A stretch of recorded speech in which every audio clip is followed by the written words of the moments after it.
now is the time for the candidates to ask questions of each other, and we're going to again start with Mr. Adkison. 30 seconds to ask the question. Mr. Bailey will have 60 seconds to respond. There will be no rebuttal. Ed. I got to find my That's question. okay, no problem. Aren't they doing a great job, by the way? Hidden in here. They're doing a great job. Yeah.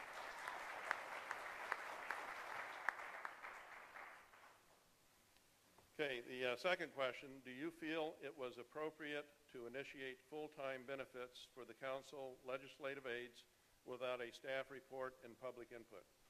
Well, I think in terms of legislative aides, it goes to the responsiveness of the government to the residents. And so I'm in favor of our legislative field representatives.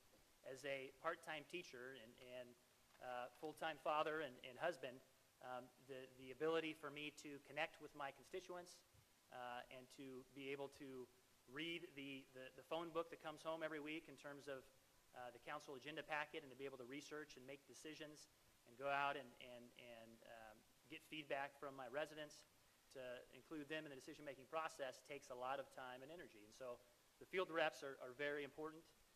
Let me zero you in, Mr. Bailey, if I can, because Mr. Atkinson did focus on the part of the question where the full-time benefits were granted without a staff report and public input. And so we'd like you to zero in on that aspect. Well, I think that, first of all, no, we should definitely always err on the side of transparency.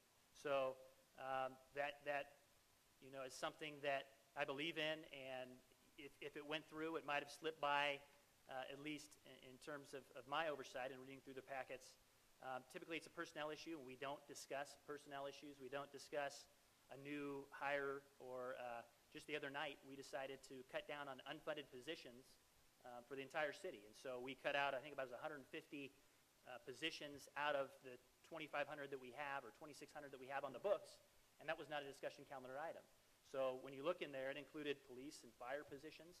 There was no discussion. So typically, it's not the practice of the city to bring that to the discussion calendar. I didn't think it was that controversial. My constituents appreciated the service and still appreciate the service of my legislative field rep, even before this contract and now after this contract. And I thank Ed for allowing us in the first place to have legislative field reps. I think you voted for those when you were on the council. Yes.